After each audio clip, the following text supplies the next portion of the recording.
Deixe a sua Bíblia aberta, que nós estaremos lendo os versículos necessários para nossa meditação e aplicação da mensagem nesta noite. Na medida que estivermos ministrando, nós estaremos efetuando a leitura do capítulo 5 de Cantares de Salomão. Mas como nós temos dito nas introduções dessas mensagens expositivas do livro de Cantares de Salomão, temos falado para os irmãos que este livro, ele é um compêndio para nós quanto igreja do Senhor Jesus. O livro de Cantares de Salomão é um livro que traz muitas riquezas, muitos ensinamentos para a sua vida, para a minha vida, para nós quanto igreja do Senhor Jesus, estabelecida nesta terra, com propósitos bem definidos e bem especificados por Ele.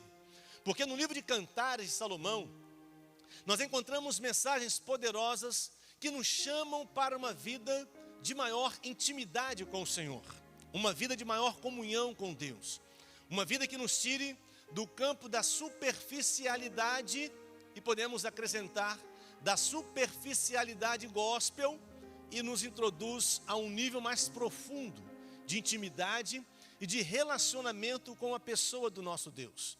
Porque de tudo que nós fazemos nesta vida, principalmente no reino de Deus, em relação à nossa vida espiritual, à nossa vida cristã, o ponto mais importante para Deus é o nível de intimidade que nós desenvolvemos com Ele. Para Deus não importa o quanto as suas mãos produzem no reino, ainda que você tenha que produzir, porque uma árvore bem plantada e sendo bem tratada e cuidada pelo Senhor, é uma árvore que deve sim frutificar e os frutos vão se manifestar de forma natural, em uma ação sobrenatural. Mas para Deus não importa o quanto você faz, o quanto você corre, o quanto você luta. Para Deus o mais importante é o quanto você preza por uma vida de intimidade com Ele. Porque é muito possível nós fazermos muitas coisas para Deus e fazermos coisas para Deus, sem, no entanto, estarmos fazendo em Deus. É por isso que nós precisamos, em alguns momentos da nossa vida, parar, fazer uma análise, trazer na nossa memória uma reflexão e observar se nós estamos apenas fazendo o que aprendemos a fazer ou se nós estamos fazendo baseados no nível de intimidade que nós temos com o nosso Deus. Para Deus, o mais importante é o tempo que você tem de intimidade com Ele na sua vida e o quanto você investe nisso. Cantares de Salomão é um livro poético, é um livro profético, é um livro escatológico, enfim, uma riqueza de Deus deixada para nós através do sábio Salomão. Salomão, que foi o homem mais sábio que esta terra experimentou, porque o próprio Deus, quando se revelou a ele, deu a ele a oportunidade de fazer um pedido, e Salomão disse: Senhor, eu quero sabedoria para reinar sobre Israel, para dirigir o seu povo, para ser o líder sobre o seu povo. E Deus então disse para Salomão: olha, porque não me pediste riqueza, eu te darei sabedoria e acrescentarei muita riqueza, e você será o homem mais rico, nunca houve antes e nem haverá depois homem mais sábio e mais rico sobre toda esta terra, não houve e não haverá homem como Salomão. Aí alguém uma certa feita perguntou: pastor, mas Jesus foi um homem mais rico porque é dono do ouro e da prata, Jesus foi o homem mais sábio. Aí a resposta do pregador foi: não, Jesus não foi o homem mais sábio, Jesus foi a própria sabedoria encarnada. Então, nascido de mulher, na concepção natural, não existe ninguém, nunca existiu e nem existirá alguém que tenha a grandeza da sabedoria que Salomão foi dotado por Deus para ser quem ele foi e deixar escrito um livro como este para a minha vida e para a sua vida e para a nossa meditação.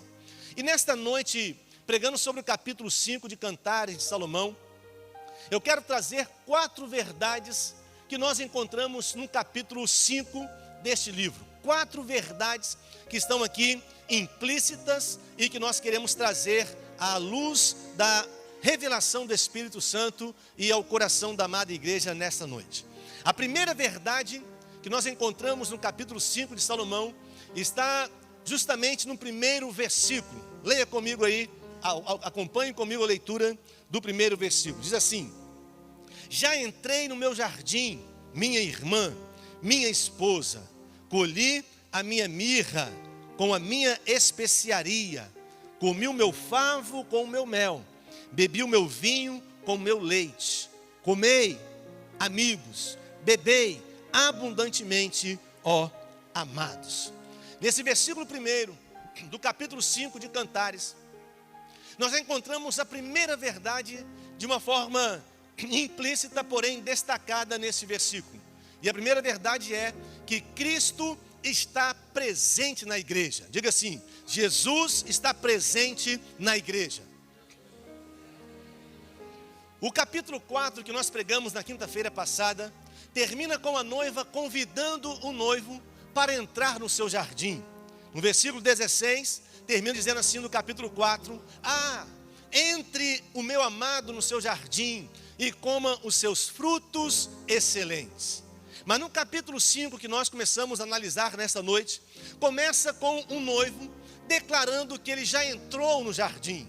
Ele disse: já entrei no meu jardim, minha irmã, minha esposa. Então a primeira coisa que nós encontramos, a primeira verdade que nós encontramos no capítulo 5 de Cantares, que diz a respeito à vida da igreja, é que Jesus, ele já está presente na igreja, e ele permanece presente e permanecerá presente até a consumação dos séculos. Se você entende, pode dizer glórias a Deus. Com essa declaração, Jesus está afirmando e confirmando que a igreja não está sendo dirigida por homem, ou não está uma igreja à mercê de qualquer movimento, mas ele está presente, conduzindo, direcionando, ensinando, trabalhando, preparando, adornando, enfeitando a igreja para se encontrar consigo mesmo. A promessa da sua permanência no meio da igreja, Jesus cumpriu quando ele foi ao Pai e rogou ao Pai, e o Pai enviou o Espírito Santo, como ele mesmo disse, que os discípulos e nós não deveríamos turbar os nossos corações, deveríamos crer no Senhor, porque ele foi preparar morada, para que onde ele estiver, nós também estejamos com ele. E ele disse: e eu não vos deixarei órfãos, eu rogarei ao Pai, e ele vos enviará o outro Consolador, é o Espírito Santo, que está aqui nos conduzindo, nos dirigindo e sendo a presença de Jesus no seio da igreja do nosso Senhor. Aleluia. Em Mateus capítulo 28, no versículo 20, na parte B, nós encontramos Jesus confirmando essa promessa, dizendo: e eis que estou convosco todos os dias até a consumação do século, e termina dizendo amém. Quando nós aprendemos uma verdade tão clara como esta, mas que às vezes passa desapercebido na nossa vida, principalmente nos momentos de batalhas, de lutas, naqueles momentos em que as coisas não estão indo tão bem como nós gostaríamos que fosse, quando nós olhamos para a Bíblia Sagrada e encontramos o próprio Jesus dizendo: eu já estou presente no meu jardim, eu estou presente no meio de vós, eu estou presente na sua vida, na sua casa, na sua família, nos seus negócios, eu estou presente na sua vida, é uma promessa, uma confirmação que traz alento e paz para a nossa alma, e podemos afirmar com todas as letras que ele permanece no controle de todas as coisas. A primeira coisa que me chama a atenção é que Jesus enfatiza a sua presença, não uma presença ensinada pela religiosidade, uma presença de um Jesus crucificado no madeiro, de um Jesus com o pescoço tombado, todo machucado, todo ferido, todo desprotegido, todo ali vivendo um vitupério na sua vida, mas é um Jesus que não está morto, mas que ao terceiro dia ele ressuscitou, e por ter ressuscitado e vencido a morte, ele está presente na minha vida e na sua vida, nos conduzindo de vitória em vitória. É por isso que o cristianismo não é apenas uma filosofia de vida. Muitas pessoas pensam que cristianismo é uma filosofia de vida, é uma nova moda, é um novo êxtase emocional, ou é um barato que surgiu. Não, cristianismo não é apenas uma filosofia de vida, como também não é mais uma religião. Ser cristão não é mudar de religião. Cristianismo não é uma religião. Eu sou da igreja católica, agora vou mudar de religião, eu vou para a igreja evangélica. Eu sou da presbiteriana, agora eu vou mudar de religião, eu vou para a batista. Eu sou batista, vou mudar de religião, eu vou para a Assembleia de Deus. Não, cristianismo não é uma religião. Cristianismo não é uma placa denominacional. Cristianismo não é uma teologia humanista. Cristianismo não é uma filosofia pautada nos princípios de um filósofo que trouxe uma ideia e apresentou esta ideia, e uma multidão atendeu essa ideia, recebeu essa ideia, recepcionou essa ideia, e agora cristianismo é uma filosofia de vida. Nada disso. Cristianismo, ele é a vida de Deus em nós. Você pode dizer amém?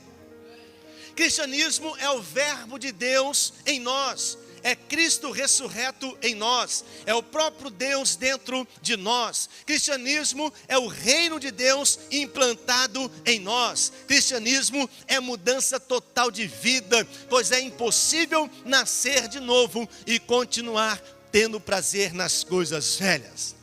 Quando Jesus disse para nós no Cantar de Salomão, de forma poética, que Ele está no meio de nós, que Ele já entrou no jardim, que Ele faz parte da vida da igreja, que a igreja não está sendo direcionada por qualquer maneira, mas é Ele que venceu a morte, venceu o inferno, venceu toda a adversidade que Ele enfrentou enquanto viveu aqui nessa terra, mas foi assunto aos céus, aleluia, foi recebido na glória e hoje permanece à frente da igreja, preparando o caminho para que ela possa passar em segurança e em vitória. Quando Jesus fala para nós no livro de Cantares de Salomão que Ele está no meio do jardim, Ele está dizendo para você e também está dizendo para mim, está dizendo para nós: olha, vocês não estão sozinhos nessa batalha, vocês não estão órfãos de pai. Vocês não estão à mercê das intempéries da vida. Vocês não estão aí à beira de um naufrágio na sua vida. Ainda que a sua embarcação esteja agitada pelas ondas encapeladas do mar bravio desta vida. Mas eu estou no meio de vós. Aleluia. Eu estou presente na sua vida. Eu vou à sua frente. Eu vou preparando o caminho. Eu vou abrindo as portas para você passar e entrar por elas. Eu vou na sua frente, jogando por terra todo e qualquer tipo de impedimento, porque eu estou presente na sua vida para garantir a sua vitória. Precisamos a todo tempo trazer essa verdade simples, basilar do cristianismo, mas que às vezes nos esquecemos dela. Por quê? Porque na vida começamos a experimentar algumas batalhas, algumas lutas. Eu quero dizer uma coisa para você, meu irmão: todo mundo tem batalha. De repente você entrou aqui nessa noite pensando ser o patinho feio da lagoa, pensando que o seu problema é um problema maior do que todo o universo, pensando que você está sozinho em meio a um turbilhão, ou em meio a um tsunami, ou em meio a um furacão Mateus aí que veio para arrebentar com muita coisa, e você de repente começa a olhar pensando: eu estou sozinho, eu estou esquecido, o pastor não me vê, o irmão não me vê, ninguém se preocupa comigo, e eu não sei o que eu vou fazer. Eu vou entrar para um quarto, eu vou me trancar neste quarto, ou eu vou abrir mão, não vou mais guerrear. Meu irmão, nessa noite o Senhor já manda eu falar para você: levanta a sua cabeça, porque Jesus está no barco da sua vida. Aleluia. Levanta a sua cabeça, porque Jesus está presente na minha vida, na sua vida e na vida da igreja, porque Ele mesmo disse: pode a mãe que amamenta se esquecer do seu filho, mas o Senhor não se esquecerá de vós. Aleluia. Eu quero dizer para você nesta noite, meu irmão, eu quero dizer para você nesta noite, minha irmã, já profetizando, já liberando uma palavra rema sobre o seu coração, ainda que você não esteja entendendo, mas o nosso Deus está te segurando com a destra da tua justiça, e você não vai perecer em meio a esse deserto. Deus te trouxe aqui nessa noite para começar a falar ao seu coração essa verdade. Ele está com você, meu irmão. Ele está no controle da história da igreja. Se você é igreja, Ele está no controle da sua vida. Ah, pastor, mas aí, olha, o Michel Temer, ou Lula, ou a Dilma, ou não sei quem mais, ou o Papa, ou o apóstolo. Meu filho, não tem esse negócio, minha filha, não tem esse negócio. Jesus disse, eu estou no meio do meu jardim, aleluia. E quando Ele está presente, e quando nós olhamos para a Bíblia Sagrada, e começamos a analisar, principalmente os evangelhos, que trazem ali o período em que Jesus viveu, aqui nessa terra, no seu ministério terreno, eu não encontro uma só ocasião em que Jesus tenha chegado e que o milagre não tenha acontecido, aleluia, porque Ele chegou ali no tanque de Betesda, estava um paralítico ali, aguardando o agitar das águas, mas Ele chegou no jardim daquele paralítico e disse, queres ficar são? E aquele moço tutibiou, questionou e ficou tentando dar algumas desculpas para o Senhor Jesus, mas Ele disse, levanta-te, toma o teu leito e comece a andar, aleluia. Nessa noite Jesus chegou, aleluia, no Betesda da sua vida, dizendo a você, levanta essa cabeça sua, tome a tua cama e comece a andar, porque aqui não é o lugar do seu descanso. Está entendendo? Diga amém. Ele está presente, diga assim, Ele está presente. Vira para o seu irmão e diga assim, meu irmão, Jesus está presente na sua vida. A segunda verdade que eu encontro é uma verdade que diz respeito à igreja. Está no versículo 2 até o versículo 6. Acompanhe comigo aí. Olha o que a igreja fala. Eu dormia, mas o meu coração velava. Vinícius, puder aumentar um pouquinho o retorno. Eu dormia, mas o meu coração velava. E eis a voz do meu amado que está batendo. Abre-me, minha irmã.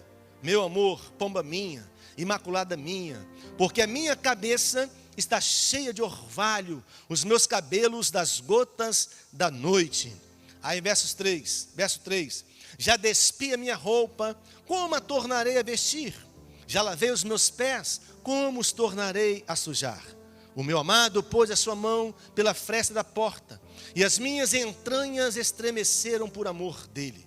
Eu me levantei para abrir o meu amado, e as minhas mãos gotejavam mirra, e os meus dedos mirra com doce aroma sobre as aldravas da fechadura. Verso 6.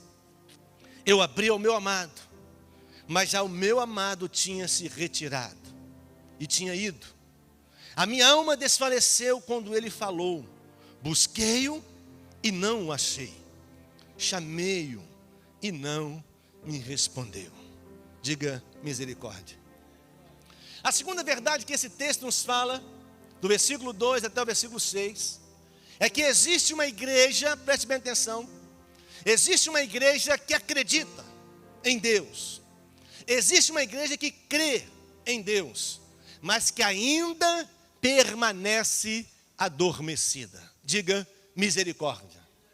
Vou repetir. A segunda verdade que eu encontro nesses versículos é que existe uma igreja que acredita em Deus, que crê em Deus, que professa fé em Deus, que professa e tributa milagres a Deus, mas que ainda permanece uma igreja adormecida. Diga misericórdia. Esses versículos apontam para uma geração de igreja que até acredita em Deus, mas não despertou para o verdadeiro sentido da fé. É uma igreja que dorme. No versículo 3, ele diz assim: já despi a minha roupa, como a tornarei a vestir? Já lavei os meus pés, como os tornarei a sujar? Uma igreja que está dormente. É incrível como essa característica está tão presente nessa geração pós-moderna. As pessoas não estão se tornando ateístas, nós ouvimos isso aqui sábado, mas elas estão se tornando crentes adormecidos.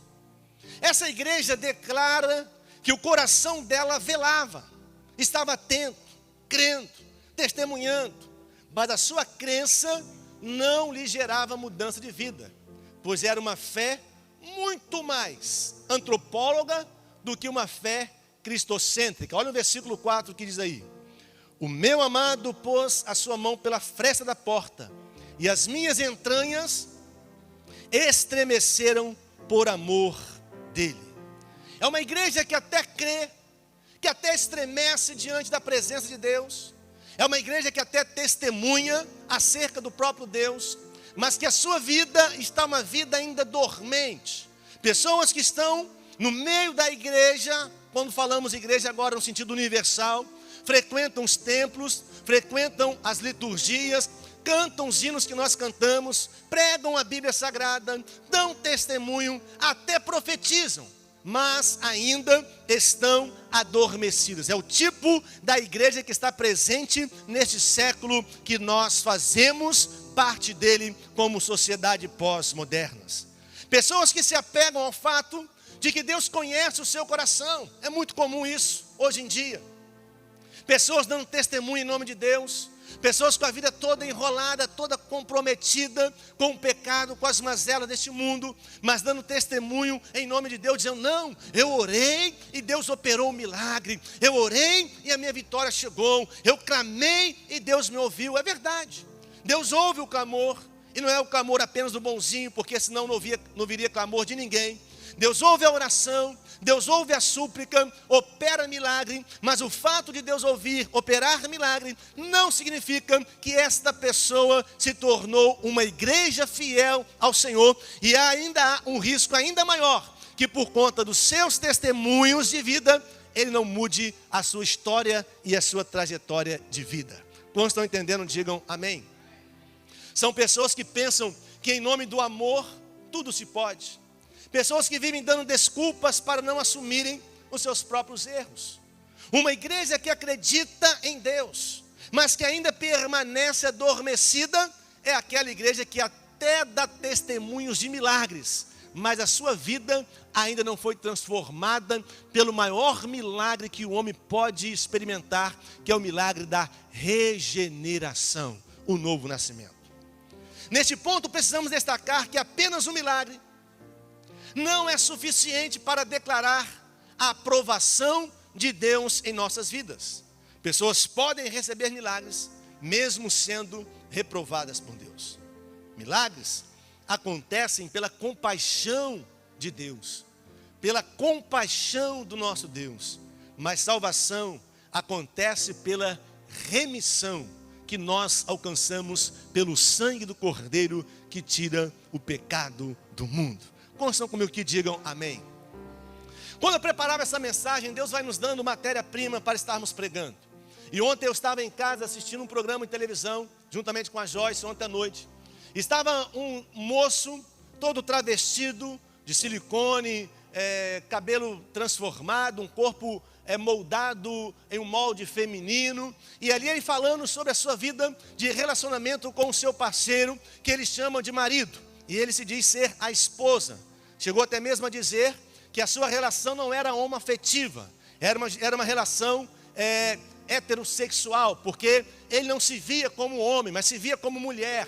E aquela pessoa, aquele cidadão, dando ali aquela explicação para a pessoa que estava conduzindo um programa de auditório e falando das suas experiências e das suas mazelas. De repente ele começou a falar de uma experiência que ele viveu quando o seu marido passou por um problema de saúde, uma enfermidade, e ele então começou a orar a Deus, ele começou a clamar a Deus, e convidou alguns irmãos que ele conhecia, lá na sua adolescência, que fazia parte da igreja em que ele foi membro uma certa feita, e esses irmãos começaram a ajudá-lo em oração. E ele começou a dizer naquele programa: olha, de repente Deus me mostrou o pulmão do meu marido, que estava assim, tal. E eu vi quando Deus veio e mudou o pulmão do meu marido e tal. E o milagre naquela tarde aconteceu, porque Deus é fiel. Quando eu e a Joyce começamos a assistir aquilo, e ouvindo aquele rapaz falando isso, a Joyce: pai, como pode isso? Eu disse: esse é o tipo de sociedade presente no nosso meio. de pessoas que até mesmo se consideram igreja, se consideram amigos e íntimos de Deus, porque estão pautados naquilo que é pautado na vida de um humanista, porque o que importa é eu estar bem, não importa o que pensam de mim, eu quero é ser feliz, e o importante é o amor, e o amor tudo pode, e o amor, e o amor, e amor. E as pessoas não se lembram e se esquecem que Deus é amor, mas o amor não é Deus. E começam a testemunhar de um Deus que eles creem nele, mas a sua vida não é uma vida transformada. Por quê? Porque é a figura de uma igreja que está adormecida, uma igreja que confia, uma igreja que prega, uma igreja que ora, uma igreja que clama, mas uma igreja que não tem transformação de vida. Os irmãos estão me entendendo? Digam amém. Mas eu citei esse exemplo como matéria-prima daquilo que eu assisti ontem à noite. Mas no nosso meio também isso não é comum, não é incomum.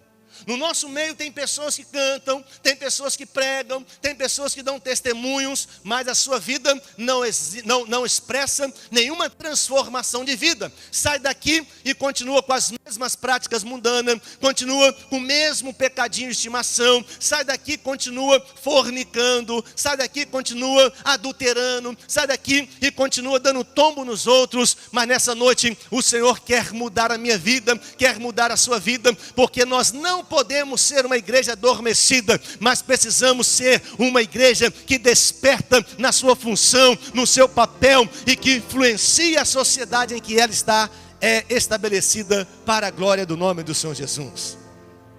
A segunda coisa que eu encontro é que existe uma igreja que acredita, mas que ainda permanece adormecida. Isso é muito sério. Sábado passado nós ouvimos o pastor pregando aqui no quinto Pastoreando Filhos. Ele diz o seguinte, que hoje em dia as pessoas não estão ficando mais, não estão se tornando ateístas. Elas continuam acreditando em Deus, mas a fé deles é uma fé baseada no humanismo e não em Cristo Jesus. Uma fé que transforma o homem de dentro para fora. Terceira coisa que eu encontro nessa capítulo 5 de Cantares é que existe uma igreja que se desperta, porém se desperta tarde demais. Diga assim, uma igreja que se desperta tarde demais. Vamos ver versículo 6 e o versículo 7. Olha o que a igreja fala aí, essa igreja que despertou, porém tarde demais. Eu abri ao meu amado, mas já o meu amado tinha se retirado. Ele tinha o quê? E tinha dito, a minha alma desfaleceu quando ele falou. Busquei-o e não o achei. Chamei-o e não. Ó, verso 7. Acharam-me os guardas que rondavam pela cidade.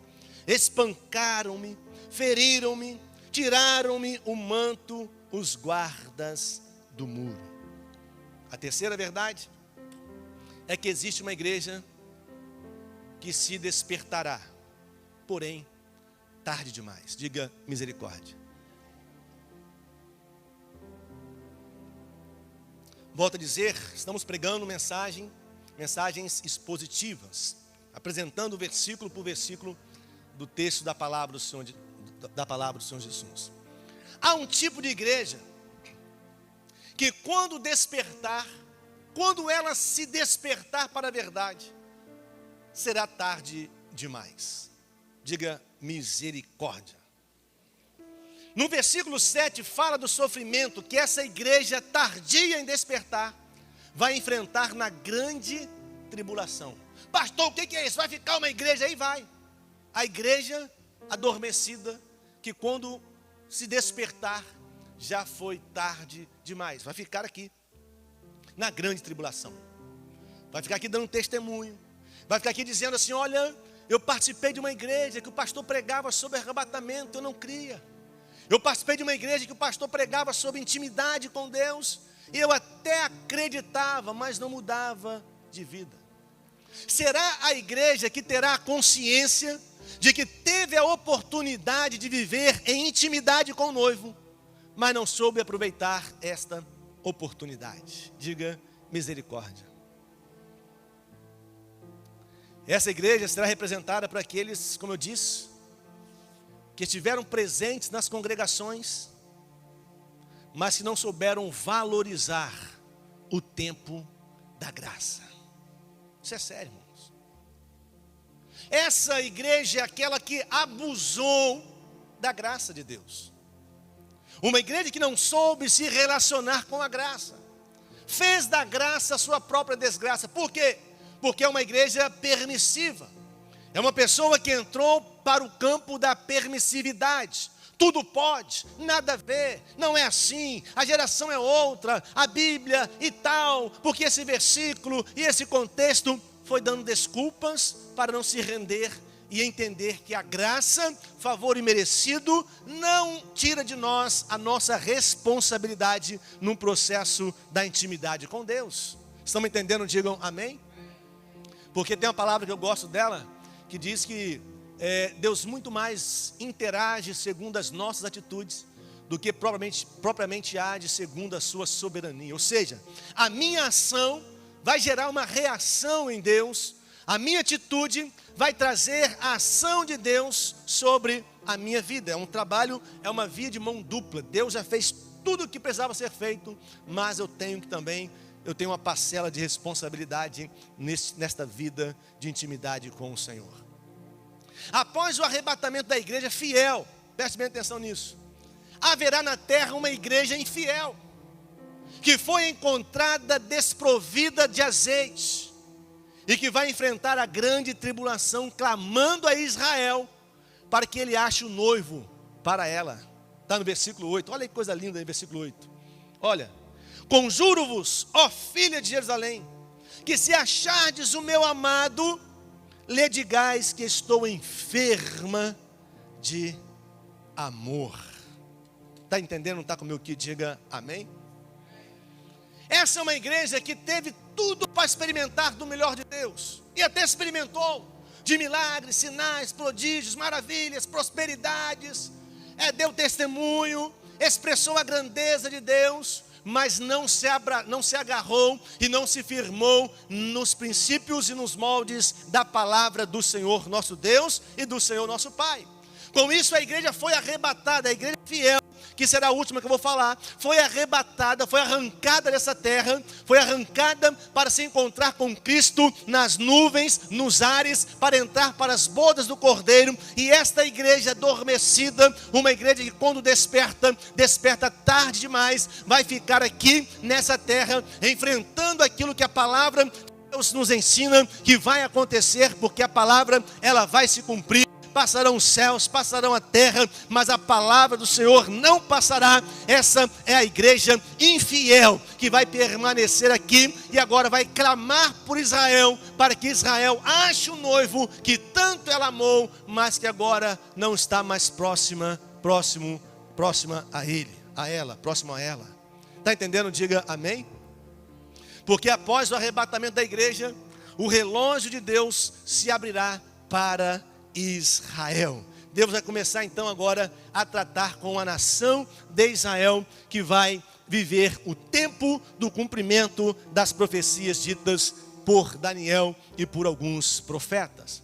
Então, quando nós olhamos um texto como esse e começamos a explanar uma mensagem expositiva, nós começamos a trazer à nossa memória o nível da responsabilidade que cai e recai sobre a minha vida e sobre a sua vida, quanto igreja do Senhor Jesus na face desta terra. Esse negócio de igreja, querido, deixa eu usar essa expressão, é algo muito sério.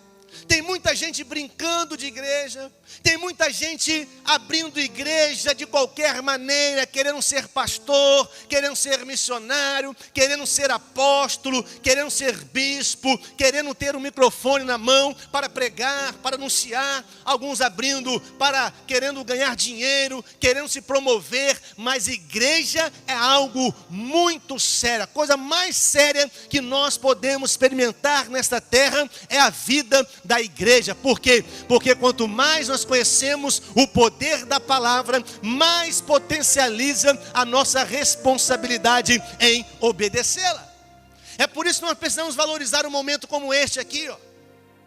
É por isso que nós precisamos valorizar a oportunidade que nós temos de estarmos congregados numa igreja, de estarmos fazendo parte de um ministério que é sério, que tem compromisso com a palavra, que tem compromisso com o reino, que não é perfeito porque os homens são imperfeitos, mas que tem uma visão clara do seu papel e da sua função. Por quê? Porque aqui nós estamos nos preparando para entrarmos nas mansões celestiais. Aleluia! É por isso que eu amo igreja, é por isso que eu sou chamado de igrejeiro, é por isso que eu amo estar na casa do Senhor, porque aqui é o lugar mais sério que nós podemos experimentar na face dessa terra. Está entendendo? Diga amém. Precisamos ter cuidado, para que não sejamos achados como uma igreja que despertou, porém tarde demais. De repente você está aqui nessa noite e tem adiado a sua decisão em Deus. De repente você está aqui nesta noite e tem levado uma vida de superficialidade com Deus. Quem sabe você entrou aqui nessa noite e até já seja membro dessa igreja, quem sabe líder nessa igreja, mas a sua vida tomou uma dimensão de superficialidade, e você está vivendo baseado nas experiências de 10 anos atrás, de 15 anos, de 8 anos, de 5 anos, de 3 anos, porque você parou na sua caminhada, você parou no seu relacionamento de intimidade com Deus, você estacionou a sua vida cristã, você estacionou as armas que Deus deu a você, você estacionou as ferramentas que Deus deu a você, mas nessa noite eu quero liberar essa palavra sobre a sua vida, meu irmão, minha irmã. É a noite em que Deus vai renovar a unção dele na sua vida, é a noite em que Deus vai entrar na sua vida, vai te chamar para um campo de um confrontamento, de um tete a tete com ele, porque chegou a hora de você tomar uma posição na sua vida, chegou a hora de você parar de ficar entre um pensamento e outro, chegou a hora de você dizer: eu vou ser uma igreja de verdade, eu vou ser um homem de Deus de verdade, eu vou ser uma mulher de Deus de verdade, eu vou ser um jovem de Deus de verdade, eu vou ser um adolescente de Deus de verdade, eu vou ser uma família de Deus de verdade, para a glória do nome dele. O que nós estamos pregando e aprendendo em Cantares é algo muito sério, é algo muito sério. Meu irmão, pode acontecer agora aqui enquanto nós estamos pregando, enquanto você está aí recebendo essa mensagem, enquanto os nossos amigos e irmãos estão aí pela internet, na internet, recebendo essa mensagem, nos assistindo, nos acompanhando, os nossos irmãos que estão de repente viajando de férias, aproveitando o feriado, pode ser agora em que as trombetas vão soar, aleluia, e os anjos vão cantar, aleluia, e a igreja vai ser arrebatada para morar com o Senhor nas mansões celestiais. Eu não sei, meu amigo, como está você, eu não sei, minha amiga, como você está, eu não sei como está a sua vida espiritual, eu não sei como está a sua vida com Deus, eu não sei qual é o nível de vida que você tem em Deus, mas nessa noite Deus preparou este culto para dizer a você: levanta-te e resplandece, porque a glória do Senhor vem sobre a sua vida. Não é tempo de você ficar cogitando entre dois pensamentos, ou reclamando, murmurando, mas é tempo de você levantar a tua cabeça e começar a fazer aquilo que Deus confiou a você para que você faça. Está entendendo? Diga amém.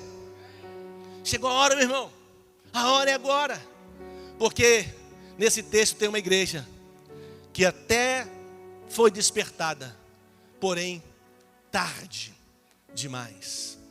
Cuidado, pastor, que mensagem ameaçadora. Não, cuidado, para quando você resolver lutar pelo seu casamento, ser tarde demais. Cuidado, para quando você resolver valorizar a pessoa que Deus colocou na sua vida, já seja tarde demais. Estão me entendendo? Digam amém. Cuidado para que você não corra o risco de, quando você pensar em valorizar a igreja que Deus deu a você, a oportunidade de fazer parte dela, seja tarde demais. Uma sábia decisão tomada tarde demais não vai trazer o efeito que a sabedoria a proporcionaria se fosse tomado num tempo exato. Está entendendo? Diga amém. Glórias a Deus. Quarta e última mensagem, em verdade, que eu encontro no livro de Cantares, capítulo 5, é que existe a igreja fiel, que reconhece a grandeza do seu amado. Diga assim: existe a igreja fiel que reconhece a grandeza do seu amado. Vira para o seu irmão e diga assim: essa igreja está aí, meu irmão?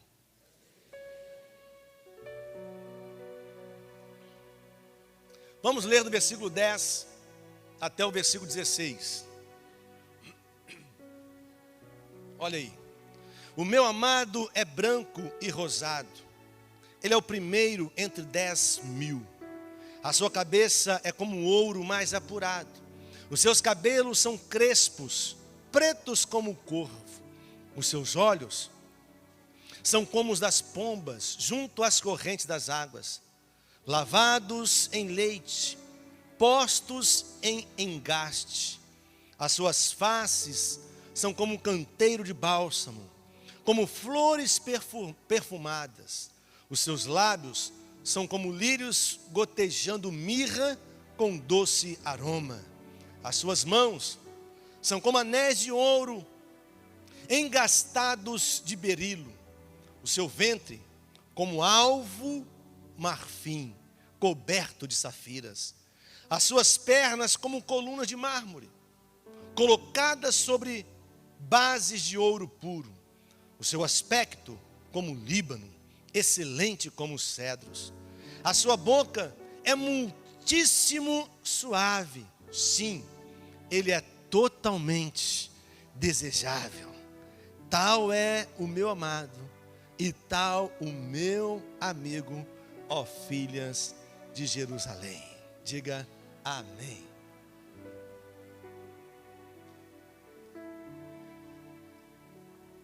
Demandaria muito tempo falarmos sobre cada uma dessas qualidades que a igreja fiel viu no seu noivo.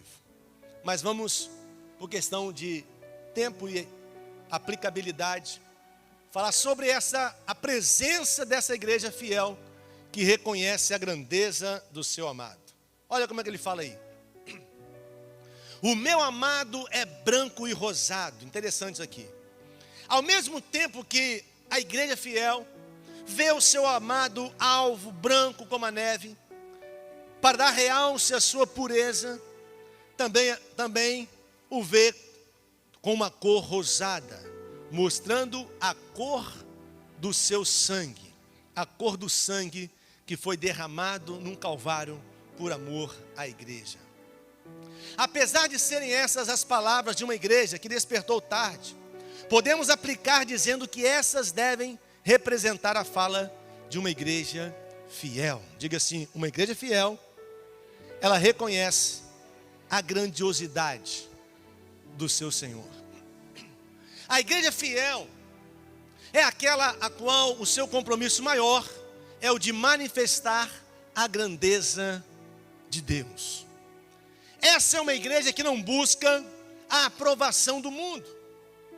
Não é uma igreja que vive de mãos dadas com as coisas deste mundo. Pelo contrário, a igreja fiel é uma igreja que anda na contramão do mundo, se tornando por isso uma igreja perseguida. Quando entenderam, digam amém. Preciso falar uma coisa para você aqui. Se você começou a caminhar na igreja, se você está vivendo um momento em que você tem buscado mais intimidade com Deus, e a coisa aparentemente, ao invés de ter melhorado na sua vida, piorou, eu quero dizer uma coisa para você: permanece, porque você está no caminho certo. Está entendendo? Diga amém. Porque ser uma igreja fiel, verdadeira, é ser uma igreja que incomoda o mundo.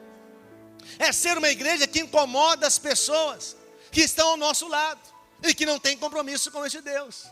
Ser uma igreja fiel, verdadeira ao Senhor Jesus, uma igreja que expressa a grandeza de Deus, não é ser uma igreja que é aplaudida ou aclamada por uma geração dominada pelo pecado, pautada no seu ego inflado, sem arrependimento no seu coração. Todos estão me entendendo? Digam amém. Porque quanto mais você luta para ser fiel a Deus, quanto mais você caminha pelos trilhos da fidelidade a Deus, pode se preparar, mais levantes virão contra a sua vida. Quem está comigo aqui, diga amém. Porque andar de mãos dadas com o mundo é andar agradando ao mundo, é andar fazendo as coisas que todo mundo faz, é andar vivendo uma vida segundo o Zeca Pagodinho: deixa a vida me levar, vida leva eu. E quem anda nessa vida de mãos dadas com o mundo, não incomoda o inferno, não incomoda Satanás, não incomoda os adversários, não incomoda as pessoas que estão ao seu redor. Mas quando você entende e você tem uma experiência com Deus, e a sua vida é transformada, e agora você percebe, e agora começa a ser conduzido na contramão deste mundo, pode se preparar, porque você vai receber pedradas, porque você vai ser incompreendido, porque vão chamar você de fanático, porque vão dizer que você agora ficou meio maluco, porque vão dizer que você agora está dando dinheiro para pastor. Mas não se preocupe, meu irmão, porque a igreja fiel é uma igreja que tem um compromisso de agradar aquele que era, que é e que há de vir, daquele que porque dele, por ele e para ele são todas as coisas.